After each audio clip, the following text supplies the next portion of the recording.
Bom dia a todos e a todas. Damos início à nossa reunião ordinária da Comissão de Saúde.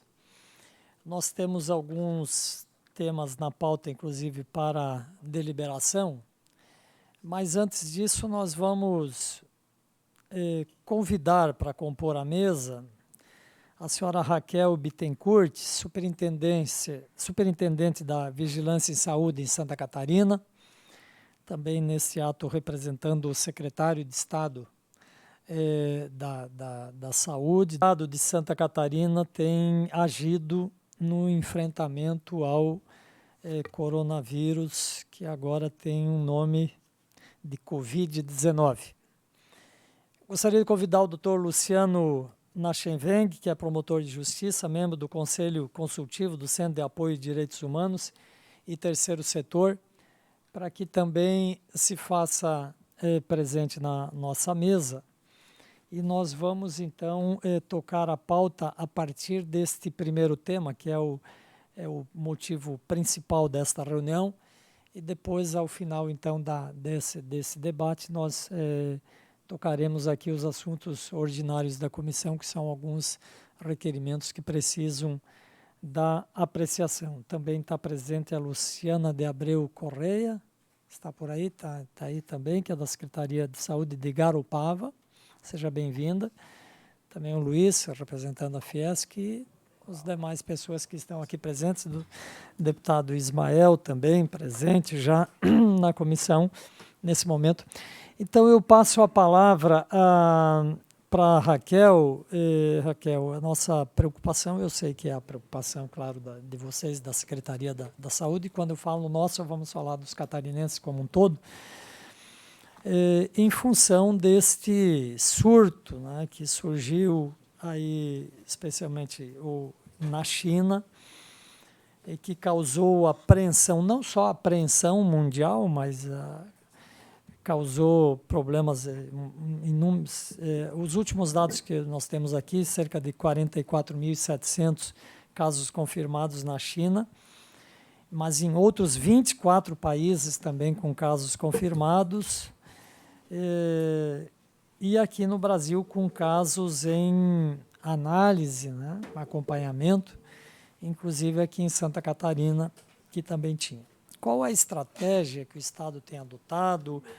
Como que nós estamos nos preparando para enfrentar isso? Enfim, eu gostaria de lhe passar a palavra e depois, obviamente, nós vamos aqui então abrir ao debate. Depois o doutor Nachenweng também pode fazer a sua, se desejar intervir também, porque essa é uma preocupação mundial, e nós aqui no Estado não poderíamos deixar de também estar preocupado, e essa Comissão de Saúde aqui de forma muito especial, já na retomada dos trabalhos legislativos, né, o primeiro requerimento, a primeira pauta que colocamos aos senhores deputados foi exatamente essa discussão. Então, eu gostaria de passar a palavra, Raquel. Você pode ficar à vontade e utilizar, então, é claro, sempre de forma bem objetiva, em função dos tempos que nós temos, os limites aqui também para encerramento dessa reunião, mas dentro do tempo necessário para que nós possamos, então, fazer um bom debate sobre esse assunto. Obrigado. Bom dia, deputado Sareta, senhores deputados, senhor promotor, senhoras e senhores. Agradeço a oportunidade para que a Secretaria de Estado da Saúde esteja aqui passando as informações do que está fazendo no seu plano de contingência e prevenção à transmissão do coronavírus, caso ele chegue aqui ao Estado, né? Nós temos um plano de contingência que ficou pronto esta semana. Nós fizemos este plano revendo o plano de contingência da influenza, que é bastante similar o quadro, podendo evoluir para a síndrome respiratória um pouco mais grave, como a influenza também acontece, o coronavírus é similar. Nós reativamos, atualizamos o plano para este momento epidemiológico que o mundo inteiro vive, né? E, realmente, aqui no primeiro slide, nós temos a nomenclatura anterior, que era 2019 N coronavírus, e agora ele está com a nomenclatura de COVID, que seria coronavírus de SARS. Agora cedo eu recebi a informação do Ministério da Saúde que ainda hoje a Organização Mundial da Saúde vai decidir se as infecções pelo coronavírus vai ser considerada uma nova doença ou uma síndrome respiratória, como já acontece com outras situações, mas causada por outro vírus. No final do dia, devemos ter essa decisão e aí a inserção no Código Internacional de Doenças e uma nomenclatura para a língua portuguesa. Então, eu estou apresentando essa nomenclatura, pode ser que no final do dia a gente tenha uma nomenclatura nova. Todos os dias, a gente demorou um pouquinho no plano, porque estava sendo atualizado a questão da identificação dos casos e abordagem dos pacientes. Então, está aqui, como ontem, no final da tarde, foi divulgado pela Organização Mundial de Saúde a nomenclatura adotada, Covid-19, o coronavírus de SARS, mas sujeito à mudança. Aqui, só para nos situarmos na situação global, né, o coronavírus tem esta taxa de letalidade de 2,3%.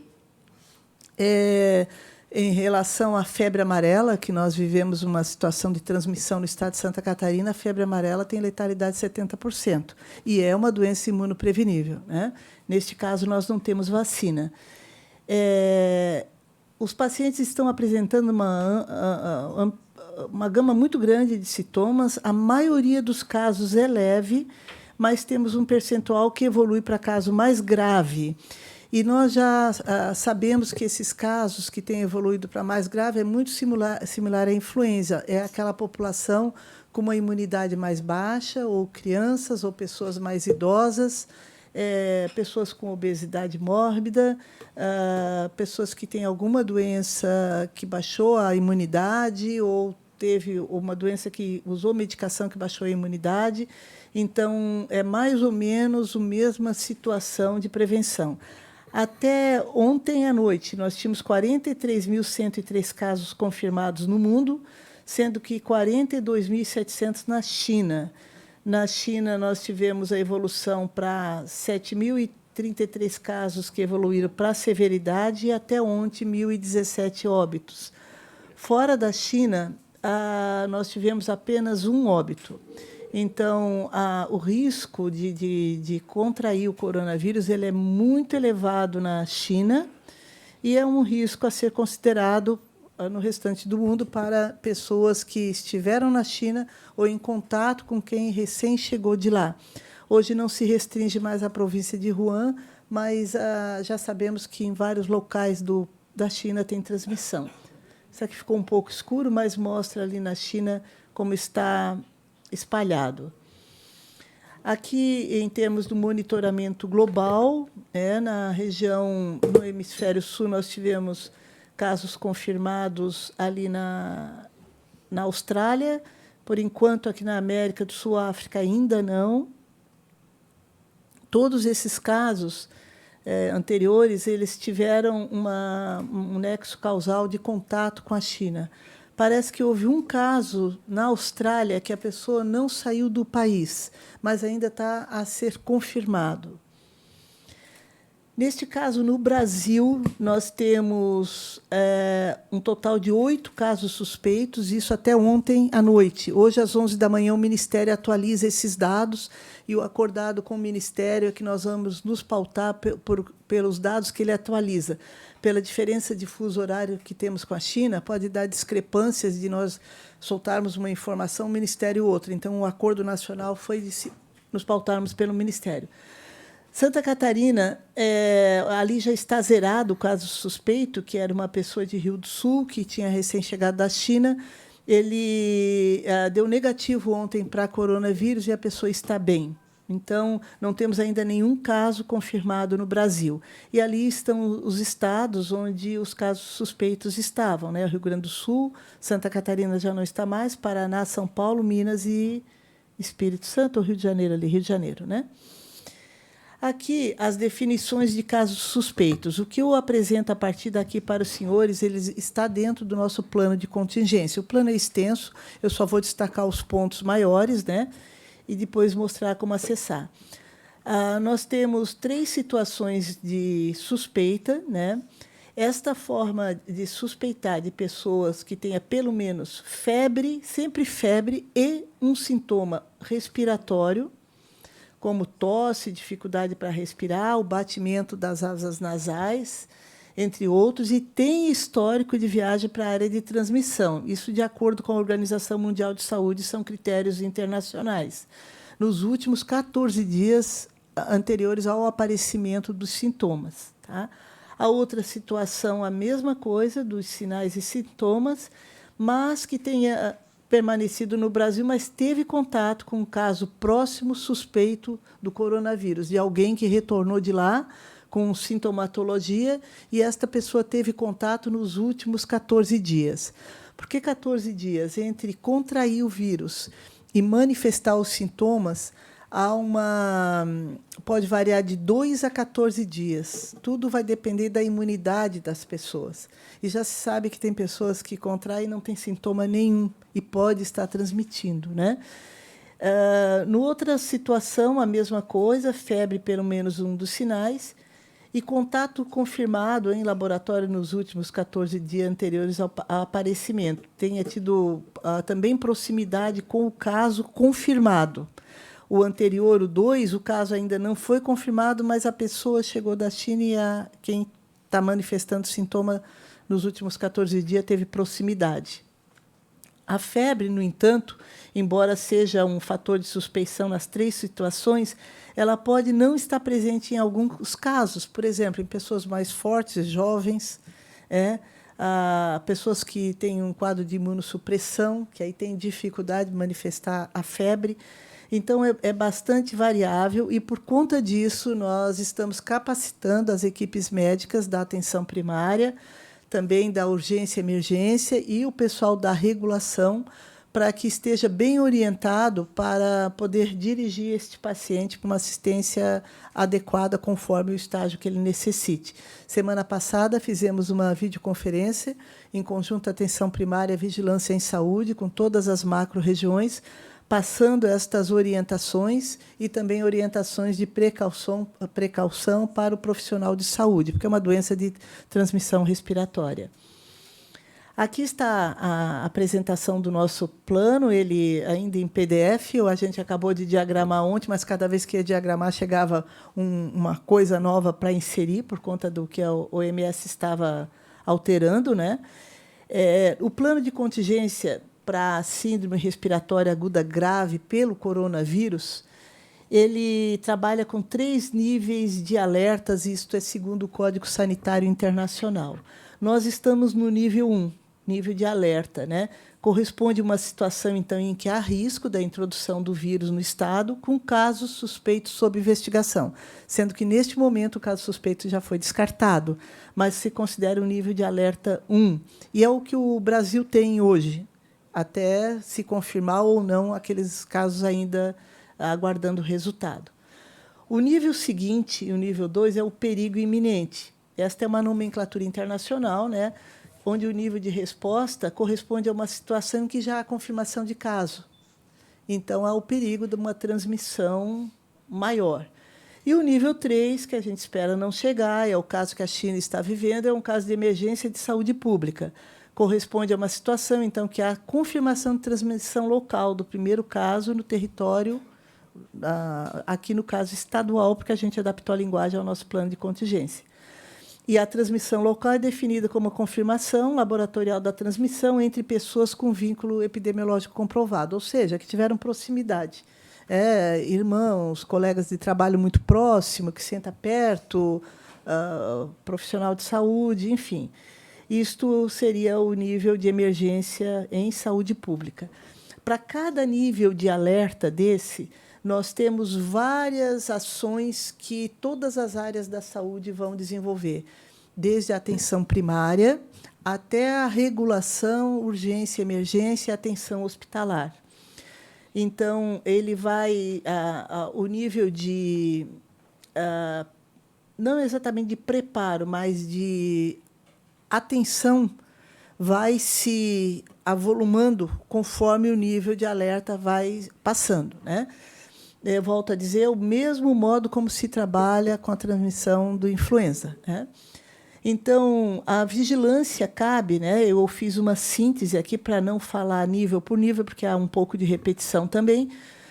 Nos cabe a área da vigilância em saúde, o monitoramento dos casos suspeitos e ampliação da capacidade laboratorial.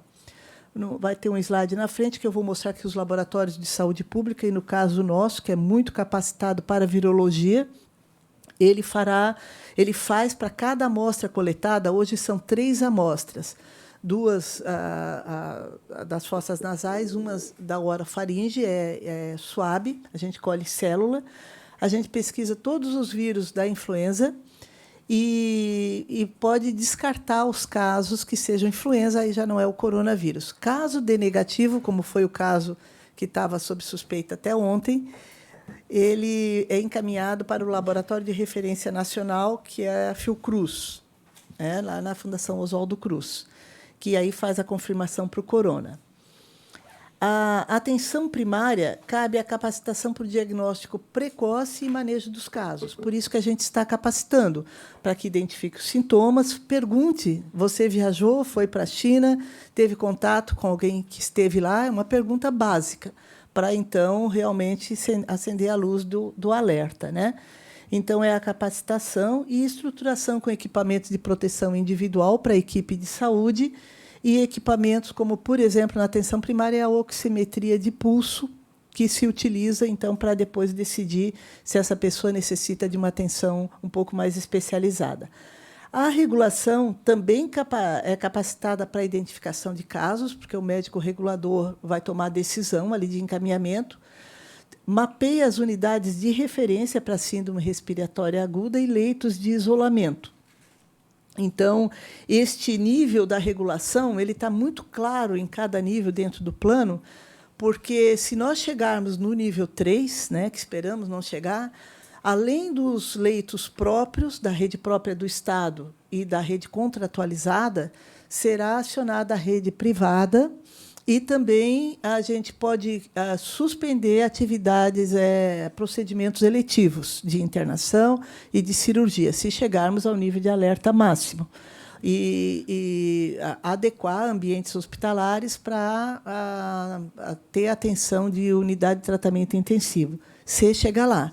Mas, neste momento, a gente está preparado com o mapeamento das unidades e de leitos de isolamento. A urgência e emergência é a mesma coisa, todos preparados para identificação precoce e manejo. Também a equipe da urgência e emergência estruturada com EPI, mas aí ela já tem um pouco mais de equipamento, que é respiradores e monitoramento cardíaco. Ela será acionada para transporte de paciente da residência para uma unidade hospitalar, se for necessário, ou entre unidades hospitalares. A atenção hospitalar, então, ela também fez todo o levantamento da necessidade de aquisição de EPIs. Né? Nós levantamos o tipo de máscara que temos hoje para profissional de saúde, que é a N95, aquela tipo bico de pato. Para algumas situações é usada, a gente tem suficiente, mas estamos adquirindo mais, sempre pensando em ter bastante reserva. Ela também é capacitada para o diagnóstico precoce, porque nós podemos ter algumas entradas, tanto pela atenção primária, pelo posto de saúde, a unidade de pronto atendimento, ou a emergência hospitalar. Então, as equipes têm que estar preparadas para fazer o diagnóstico, como também a pessoa pode acionar um atendimento de urgência pelo sistema do SAMU, e também a equipe médica tem que saber fazer a identificação, a diferenciação do caso, né? Sempre perguntando se teve contato ou foi à China ou com pessoa que veio de lá. Então, a atenção hospitalar, além de todo o preparo para diagnóstico e estruturação com equipamento de proteção individual para a equipe de saúde, o preparo também com equipamentos que seriam oximetria de pulso, respirador e monitoramento cardíaco. E nós temos também a definição de referência de serviços no manejo para casos de necessidade de mais complexidade. A gestão administrativa cabe, então, toda a estratégia de orientar a aquisição de insumos, de RH, se for necessário, em situação de emergência, contratos temporários, e a comunicação, tratar a estratégia de comunicação de risco, sempre visando uma informação unificada e fidedigna, né, conforme as orientações do Ministério e da Organização Mundial de Saúde. Aqui nós temos os leitos de UTI em Santa Catarina. Nós temos um total de 569 leitos adultos, 98 pediátricos, com isolamento adulto 106, 14 pediátrico. E a gente tem na rede privada, somando SUS e privado, vamos a 780 leitos adultos e 116 pediátricos. Somando com a rede privada, vamos a 136 com isolamento e 15 pediátrico. Este isolamento é para casos quando a gente está ainda no nível de alerta 2, que vamos ter casos que necessitam internação. Caso vá para um nível máximo, acaba sendo todos os leitos de precaução por transmissão respiratória, aí exige toda uma precaução de equipe, né?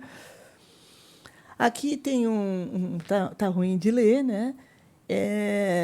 Uma orientação que está no hot site da Secretaria para o coronavírus, que é um fluxograma que é para o profissional de saúde, para ele ter a mão ali para fazer a identificação, sujeito à atualização constante.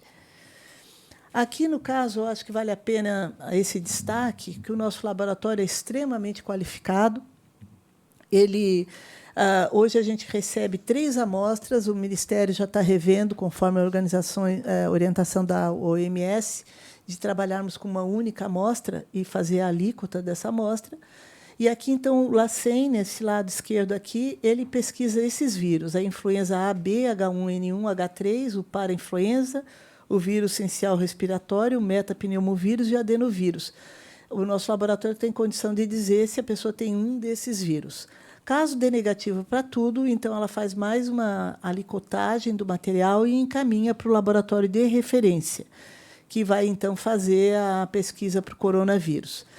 Nós recebemos do Ministério da Saúde um equipamento que faz extração do RNA vírus, e, se tivermos os insumos, nós também podemos trabalhar com corona. Não agora, nesse exato momento, mas daqui a uns meses a gente já estará também trabalhando. Temos a capacidade técnica, equipamentos para fazer, basta os insumos. O Ministério provavelmente vai expandir isso, porque centralizar em um único laboratório, um país inteiro, é um pouco complicado, né? Ele deve evoluir para isso, ele já está preparando o laboratório de Goiás, e o nosso também recebeu o equipamento para isso. Aqui está uma imagem do hot site, nós estamos atualizando constantemente no site saude.sc.gov.br. A gente fala numa linguagem bem coloquial para que a população acesse, mas tem uma aba ali voltada ao profissional de saúde, que está sendo alimentada constantemente. Aqui estão os nossos contatos, né?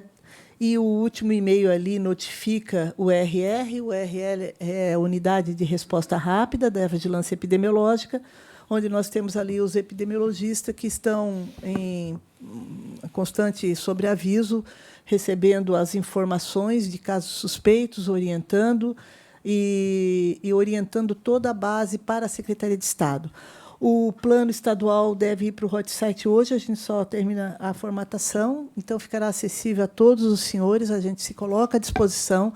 No plano está relacionado todos os hospitais contratualizados, todos os que têm leito de isolamento, e nós não colocamos ali a rede privada, porque então ela só será acionada se a gente chegar no nível de alerta máximo, que necessite, então, fazer uma grande mobilização. Mas, finalizando, já adianto que, no atual estágio que temos, e esperamos não chegar àquele quadro que a China chegou, de precisar construir hospitais rapidamente, ou hospital de campanha, a gente provavelmente não chegará a isso. Nos sentimos bastante seguros, né, tanto a nível o reconhecimento do Ministério, como os estados, e nós aqui do Sul, que lidamos com a influenza muito aí no inverno, para trabalhar com esses casos de síndrome respiratória aguda grave pelo coronavírus. Muito obrigada. Obrigado, Raquel, pela sua explanação e também trazendo as ações que a Secretaria de Estado está fazendo. Queria cumprimentar também a nossa deputada Ana Carolina Cristofolini Martins. Seja bem-vinda, está estreando aqui na comissão, substituindo temporariamente o doutor Vicente Caro Preso, que é o nosso vice-presidente, encontra-se em licença. Fique à vontade e bons trabalhos também aqui conosco. Deputado Ismael, Vossa Excelência pede a palavra e já lhe passo. Rapidamente, senhor presidente, cumprimentando nossos deputados e deputadas da comissão, satisfação começar o ano 2020. Acho que é a primeira comissão aí que está em ação, pelo menos a que eu pertenço. Parabenizar a Secretaria de Saúde, né, pelas estratégias e pela forma de precaução em relação a isso que está assustando o mundo. Eu só tenho uma pergunta, uma curiosidade. Nós sabemos que geograficamente está muito bem identificado o problema, mas se há já algum estudo do ponto de vista científico, o que efetivamente provocou, né, o surgimento do coronavírus? O que a gente sabe até o momento é que o coronavírus ele está normalmente em alguns animais, como gato, cachorro, gato, morcego, se não me engano, camelos, vários animais silvestres e tal. E o contato humano pode transmitir. Ele teve uma variação, por isso ele chama de novo, que ele se adaptou ao organismo humano, né? No entanto, hoje, eu comentava aqui com o promotor, nós temos várias, mas lá, né? Várias entidades nacionais no mundo inteiro e indústrias também já trabalhando em pesquisa para vacina. Então, há uma grande expectativa de que se possa chegar uma vacina aí no final do ano. Testes acelerados, tal a transmissibilidade dele, né, para que a gente tenha quadros mais leves e não tenha óbitos, embora seja 2%, mas são pessoas falecendo, né? Doutor Luciano Nachenweng, promotor de justiça, pois não? Bom dia a todos. Eu gostaria de inicialmente cumprimentar o deputado Sareta, cumprimentar os deputados aqui presentes, a doutora Raquel, informar que a Promotoria da Saúde já instaurou um procedimento para apurar a evolução, né, do coronavírus em Santa Catarina. Nós já oficiamos a Secretaria de Estado, Secretaria da Saúde de Estado do município e do aeroporto de Florianópolis, pedindo informações a respeito do que está sendo feito, né? Não recebemos as respostas ainda, mas estamos no aguardo. Eu queria fazer uma pergunta, doutora Raquel. Em Santa Catarina, havendo um surto de coronavírus, o hospital referência é o Nereu Ramos, é isso? Nós optamos por não ter um único hospital de referência, porque se tivermos um surto, vamos ter muitos casos. Então, a nossa opção foi todos os hospitais com UTI poderão receber o paciente, dando preferência àqueles que têm leito de isolamento. Conforme vai evoluindo, ele pode ser acolhido numa UTI e ter ali o procedimento de isolamento do leito à medida que for havendo necessidade. Mas me permite, o senhor citou a portos e aeroportos, eu esqueci aqui de falar, nós tivemos também uma reunião com a Anvisa, que ela tem uma coordenação estadual, e toda esta área de fronteira, portos e aeroportos internacionais, é de competência deles a fiscalização. Então, havendo um adoecimento a bordo de um navio mercante ou de cruzeiro, como está tendo lá no Japão, quem toma a iniciativa primeira é a Anvisa. Tem todo um procedimento, protocolo internacional, que o capitão do navio ou o comandante da aeronave comunica à equipe de terra da Agência Nacional e vários procedimentos são tomados.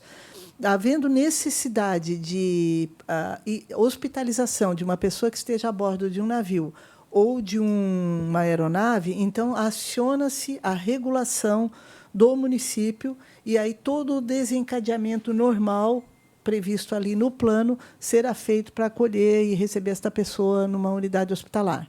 Então, nós estamos participando da reunião do Porto de Imbituba, que está escrevendo seu plano de contingência, Porto de Itajaí também participamos. Tivemos uma reunião com a Anvisa, onde a Anvisa me atualizou também sobre os procedimentos que eles estão adotando. A gente está trabalhando de uma maneira harmoniosa, cada um na sua área de competência, para não haver atropelamento e nem inconsistência nas ações, mas com complementariedade, de modo que a pessoa adoecendo, seja a bordo do navio ou de uma aeronave ou fora, ela vai receber o atendimento no estado de Santa Catarina. A gente tem acompanhado que no Brasil nós não temos nenhum caso, né, confirmado. Há uma tendência, e até final do ano, a gente ter alguns casos confirmados? Eu acredito que sim. Nós acreditamos que sim, que a comunicação, o transporte de passageiros, as pessoas se deslocam com muita facilidade hoje, né? É incrível, a gente estava comentando ontem, como as pessoas viajam para a China. Até então não era, né, um ponto, né? O comércio, ela comercializa com o mundo inteiro, né? Então, é possível, sim, a gente, a qualquer momento, vai ser confirmado. Comercializa com o Brasil inteiro, com o mundo inteiro, as pessoas se deslocam. É questão de tempo. Cabe ressaltar que não tem medicação específica. A medicação é sintomática, né? É todo um tratamento sintomático. Senhor presidente, se eu permitir, Pois não, deputado. fazer um gancho, um questionamento. Eu também, primeiramente, bom dia, né? Muito obrigada. Eu não sou o doutor Vicente, ia poder contribuir bem mais, porque ele é médico, eu sou só advogada, mas me importa muito, e eu ia fazer o questionamento na questão dos portos, né? A gente escuta muito falar em aeroporto, eu sou de Itajaí, soube que teve uma reunião lá, soube de todo esse planejamento de contingenciamento, mas eu não vejo, aos olhos de quem não entende da situação, algo que seja de prevenção, sem ser algum mecanismo de saber de onde é que vem o navio, saber do que é a tripulação, mas ali nos profissionais portuários mesmo. A senhora sabe me informar alguma coisa sobre esse sentido? Sim, a Anvisa nos explicou o seguinte: existe a profissão do prático, né, que traz o navio para ele ancorar, né? Todo esse pessoal vai a bordo, né? O navio ainda não está no porto, ele vai até lá e vai a bordo. Então, ele já vai com máscara cirúrgica, não aquela máscara bico de pato. A máscara cirúrgica já vai com precaução, ele e a equipe que chegar ali. O pessoal do porto, né, terá também o uso de EPI, se for um navio com procedência, que tem agente sintomática, mas, em relação a navio mercante, por exemplo, a gente tem certa tranquilidade, porque ele leva cerca de 45 dias para chegar aqui. E vai parando, né, em portos e tudo. E a tripulação é pequena. Esses navios gigantes, eu não sabia nada disso, a gente vai aprendendo com as coisas novas, né? É altamente mecanizado e uma média de 25 a 30 tripulantes, diferente de um navio de cruzeiro. Navio de cruzeiro tem uma estruturação de equipe médica, de ambulatórios e tudo mais, e tem gente do mundo inteiro, tanto tripulantes quanto passageiros. É diferente um pouco. Então, tem toda uma orientação para o uso de EPI, por isso que os portos estão revendo seus planos. Eles já têm planos de contingência para diversas situações, mas com precauções para proteger os seus trabalhadores que tiverem contato ali, caso tenha suspeição. Obrigado. Deputada Ada. Bom dia a todos os colegas, em especial ao promotor e à doutora Raquel, essa pessoa que eu conheço há muitos e muitos anos, sei da sua competência e confio plenamente quando abre a boca para falar alguma coisa. Mas eu queria perguntar para a Raquel e também parabenizar a Promotoria da Saúde, né, porque realmente, doutora Raquel, o navio é uma coisa mais lenta. A minha preocupação são os aeroportos mesmo, porque só tu olhar o gráfico do trânsito aéreo, tu vê a loucura que é, né? Então, a minha preocupação, eu acho que a promotoria está mais do que certa e tem que cobrar mesmo, entende? Porque as pessoas, às vezes, aqui não chega, aqui não aparece. A gente conhece, né? Então, parabéns para o senhor, era isso que eu queria dizer. E perguntar uma coisa para a doutora Raquel, que ontem alguém me perguntou, e eu até falei que ia te ligar. Alguém me perguntou, não, foi um médico que me falou, né? Se eu tinha vacinado as netas, que o surto de sarampo em Santa Catarina está enorme. É verdade? É verdade. O que é que nós temos? É no Brasil inteiro. São duas razões. Vergonha, né? A cobertura vacinal no Brasil inteiro caiu muito para as doenças imunopreveníveis, aquelas que fazem parte do calendário infantil. As pessoas relaxaram e tem teses correndo aí, né? O deputado Sareta é médico, né? Inclusive até, infelizmente, profissionais de saúde que defendem a não vacinação. Então, deu nisso. Nós temos pessoas que não estão imunizadas. Está dando em adulto, né? Está dando em adulto, e aqui em Santa Catarina nós temos muitas pessoas aí na faixa dos seus 30 anos e ampliamos a cobertura vacinal. Eu conversava agora com o promotor, todos os postos estão vacinando pessoas até 49 anos. Porque se estas pessoas que tomaram a vacina lá na infância estão manifestando a doença, é porque a imunidade não fechou bem, né? A gente, assim, que é um pouquinho menos jovem, provavelmente teve a doença na infância, né? E isso, Tá quem teve a doença na infância... A gente está imunizado. Está imunizado, né? Mas os nossos filhos, né, que estão aí abaixo desta idade, devem fazer o reforço. Todos os postos estão vacinando. Nós temos... ontem internou uma pessoa com um caso mais grave, mais complicado, uma jovem, mas não é só Santa Catarina, em vários lugares do Brasil. Só um minutinho. Raquel, obrigado pela citação. Eu nasci no Dia do Médico, embora não seja médico. Não seja. Alguns aqui, de vez em quando, me chamam isso. Como é uma reunião da comissão, embora aqui não tenha muita formalidade, mas a palavra é concedida aos deputados que estão aqui e aos convidados. Nada impede, se ao final, se for o caso, a gente poder abrir também a gente...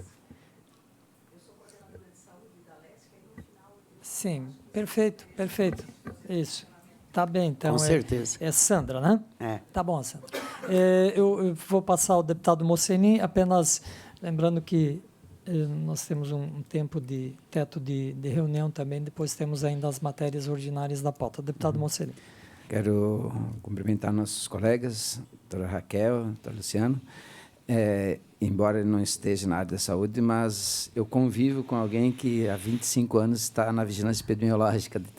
A minha esposa trabalha lá em Itajaí, na vigilância epidemiológica desde 95. Então, a gente sabe o quanto isso é problema. Ela esteve há pouco tempo num navio fazendo vacinação de sarampo, porque muitos casos de sarampo dentro do navio de passageiro, né? Então, essa é uma das preocupações. E o dia todo ela está estudando isso e com essa preocupação que existe do coronavírus, né? Inclusive, a questão da vacinação, nós fizemos um projeto de lei ano passado, que já é lei hoje, né, que obriga as crianças e adolescentes até 18 anos a se vacinarem, apresentarem a carteira de vacinação quando na ato da matrícula. É isso obrigando os pais a cumprirem essa obrigação de vacinar seus filhos, né? Então, isso já é uma forma de também imunizar as pessoas. E na questão do coronavírus, que é o tema de hoje, realmente é uma preocupação, mas eu quero parabenizar aí tudo o que a saúde está fazendo e, por enquanto, está sendo eficiente. Esperamos que continue, porque a gente sabe que qualquer descuido é fatal. Então, vamos continuar fazendo esse monitoramento e dou os parabéns para vocês todos aí. Obrigado, deputado Moceni. Deputado Cobalcini.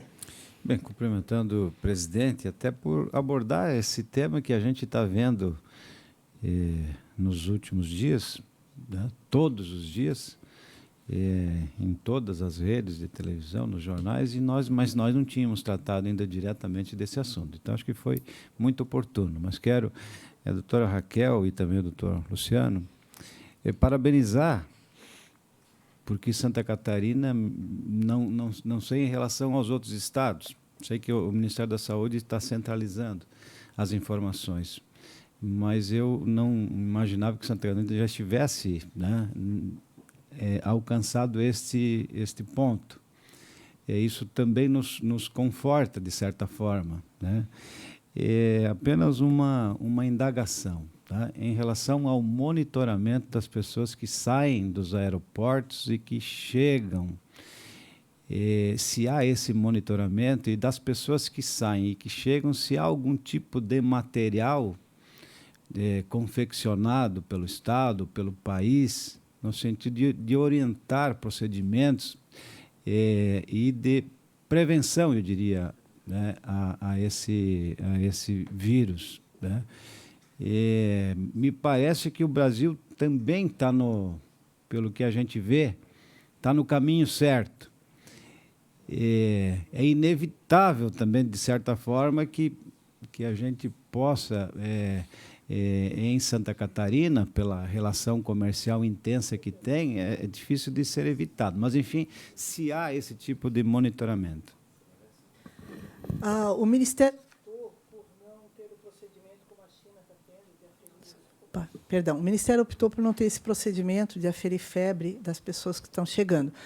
Mas, nos pontos de entrada do país, as entradas internacionais, aeroportos internacionais, tem todo o alerta por áudio, em inglês, em espanhol e em português, para as pessoas que vieram da China ou fizeram conexão pela China. Nós tivemos um caso de 2 pessoas aqui de Santa Catarina que estavam vindo, se não me engano, da Hungria e resolveram pegar um voo com conexão, porque ficava lá cerca de 14, 18 horas, para aproveitar e conhecer, mas desembarcaram, se hospedaram no hotel, passearam e depois tinham alguns sintomas, mas foi descartada, era influenza.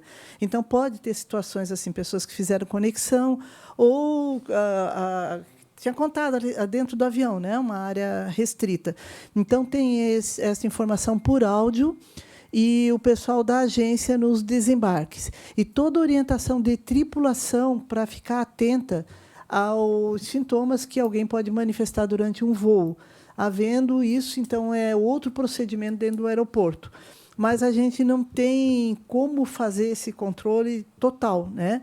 No caso de a pessoa ter sintoma, então ela vai ter o encaminhamento necessário de isolamento, ou aconselhada a aguardar em casa, não ter muito contato. Mas, sim, tem isso, mas é a competência da Agência Nacional. Eu vou passar a palavra, então, para a Sandra, que é a nossa coordenadora da... Deixa eu ver se eu consigo. Só um minutinho, Sandra, porque eu tenho que pegar o gancho dela. Doutora Carmen, já em função dessa saindo de tal lugar, fazendo baldeação na China, a pessoa já está sabendo dos problemas que estão enfrentando, eu acho, assim, uma irresponsabilidade de quem fez isso, né? Para ficar 16 horas para conhecer. Bom, tudo bem, isso é um ponto. Não seria necessário do governo brasileiro, não só em âmbito federal, mas também em âmbito de todos os estados, fazer uma campanha violenta, tipo lavagem cerebral, que a pessoa tenha responsabilidade sobre esse assunto? Não é um caso a ser levantado? A gente orienta muito, assim, a orientação que está tendo quem tem alguma viagem programada que possa ser adiada, que não seja por necessidade maior, adie, né? Ontem mesmo a China já dizia, porque diariamente a gente estava vendo, era um acréscimo de 2, 3 mil casos por dia, e começou a declinar. Então, vai chegar no momento que vai ter um declínio. Então, a orientação, deputada, é que quem tem viagem programada, seja a lazer ou negócios, que possa adiar, adie, né? Mas não tem como fazer esse impedimento. A gente faz a orientação, né? A orientação de que, se podendo, não vá e espere um pouco, daqui a pouco normaliza, né? Não é ainda o momento para ir. Agora, um questionamento, senhor presidente, muito rápido, de uma pessoa muito leiga e que chegou atrasada na reunião ainda. Mas, doutora, se o vírus fica incubado, se a gente o vírus pode ser transmitido antes de aparecer os sintomas, que a senhora explicou ali agora, eu não sabia disso. Será que não é um pouco errado a gente fazer toda essa prevenção só com quem tem o olho puxado? Será que não tem um equipamento, alguma coisa que a gente consegue verificar se a pessoa tem já tem esse vírus incubado, alguma outra forma? Porque eu acho que a gente está... Claro que ali tem uma demanda maior, né? A gente sabe, mas a senhora já mostrou que, inclusive, já ultrapassou fronteiras, né? Eu repito, os aeroportos é difícil, mas ainda estou pensando ali na questão dos portuários, dos transatlânticos. A gente não tem acesso a tudo. Existe um aparelho, alguma outra coisa que, de repente, o Estado não tenha e que a gente possa ver para adquirir? Não, deputada. E, assim, as pessoas que manifestaram sintomas não têm origem asiática necessariamente, né? Que transitaram, estiveram lá. O vírus pode ficar incubado e não ter sintomas e a pessoa está transmitindo. Pode. Por isso, a precaução. Quem chegou da China e leva de 2 a 14 dias, então, melhor manter não circular até aguardando passar um pouco. Por isso, o Brasil está fazendo essa quarentena lá em Anápolis, com as pessoas que foram retiradas de lá, né? Mas não tem como identificar.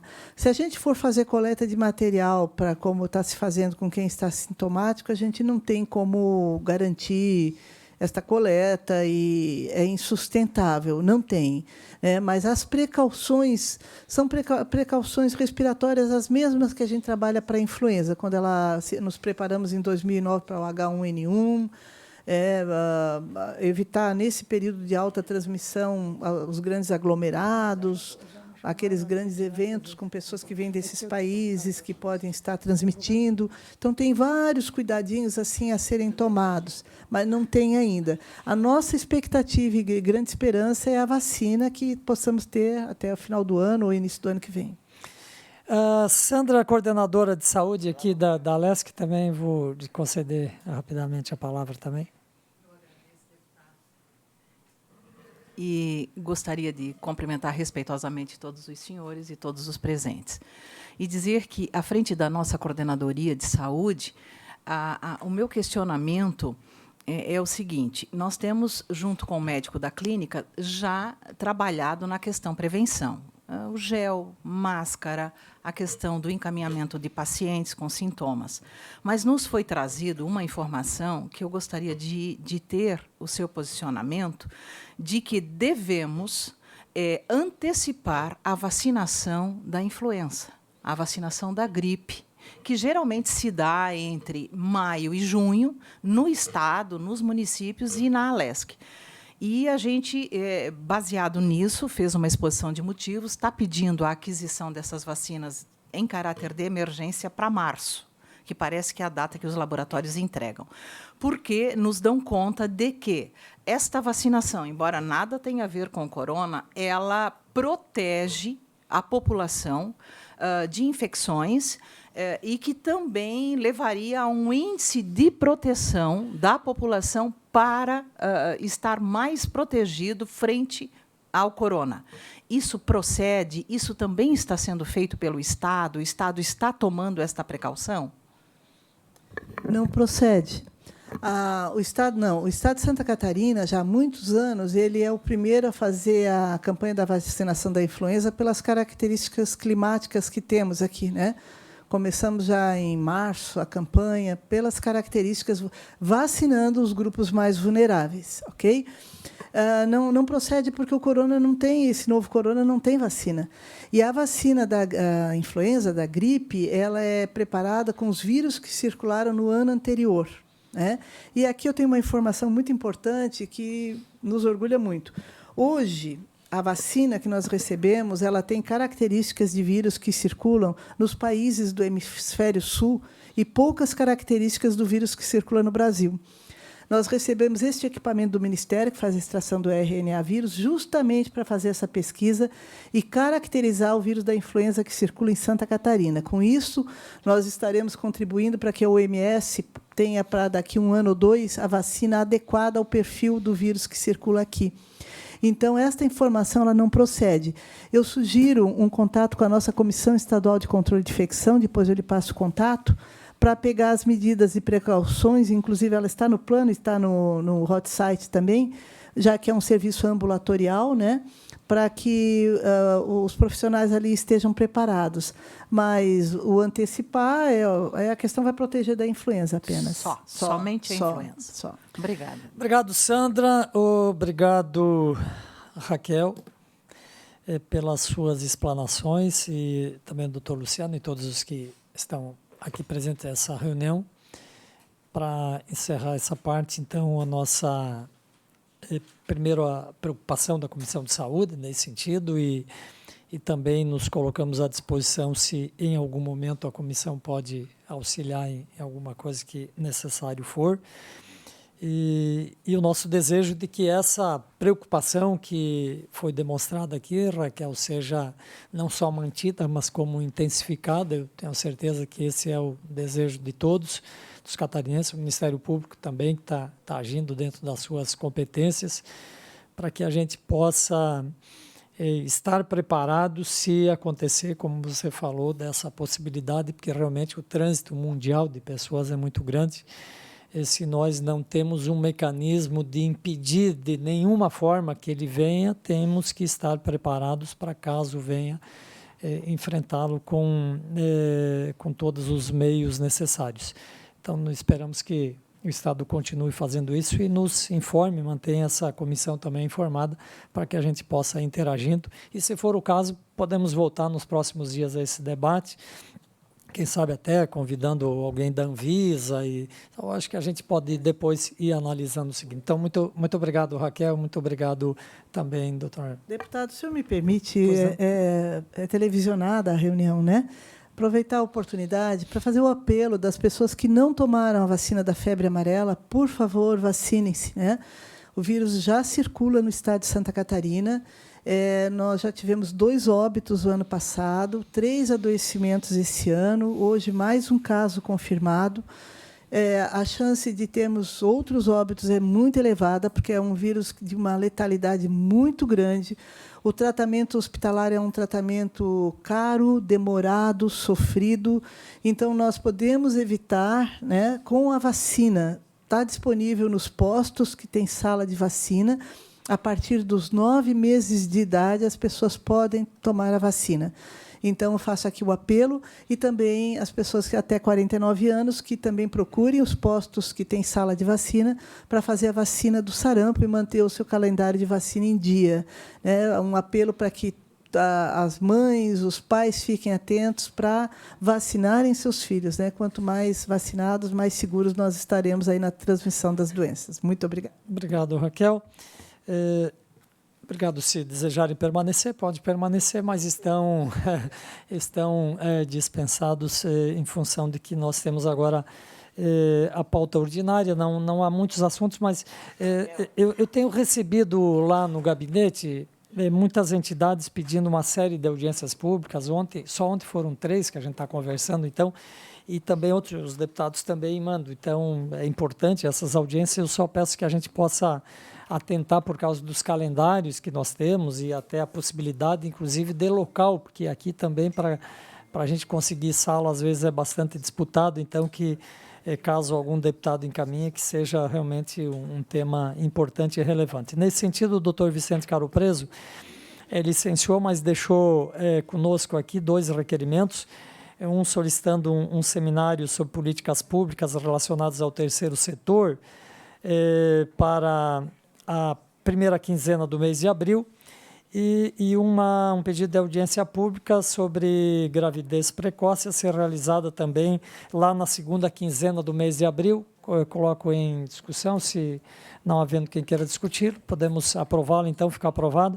Também de minha autoria, em função do recebimento de uma comitiva que esteve comigo, há uma preocupação sobre as perspectivas e consequências oriundas da Portaria 2979/2019 do Ministério de Saúde, que estabelece um novo modelo de financiamento do custeio da atenção primária. E em vista disso, nós, então, e atendendo o pedido dessas entidades, propomos uma audiência pública para o dia 3 do corrente ano, 3 de março, corrente ano, aqui na Assembleia Legislativa, para debatermos esse assunto. Perspectivas oriundas há uma nova portaria, 2.979, que estabeleceu novos critérios de financiamento para o custeio da atenção primária. Isso tem gerado algumas preocupações, inclusive em relação a recursos, até mesmo a perda de recursos. E nós recebemos, então, aqui um grupo de pessoas ligadas principalmente ao Conselho Estadual de Saúde, motivado pelo Conselho Nacional de Saúde, que gostariam e estão motivando esse debate no Estado inteiro. Essa portaria estabelece um novo modelo de financiamento do custeio da atenção básica à saúde no âmbito do SUS. Há uma preocupação na sua implementação, então nós vamos fazer, a proposta é fazer esse encontro. Consulto os senhores deputados se concordam, havendo concordância, está aprovado. Também chegou extra pauta aqui, do deputado Fernando Creilin. Na verdade, essa Assembleia Legislativa tem realizado anualmente um congresso de aleitamento materno, e esse ano tem a proposta de se realizar o 5º congresso, de 15 e 16 de abril, aqui no Auditório Antonieta de Barros. Nos congressos anteriores, sempre a Comissão de Saúde foi parceira desse evento, eu coloco em análise, se não houver impedimento, podemos aprovar essa participação também.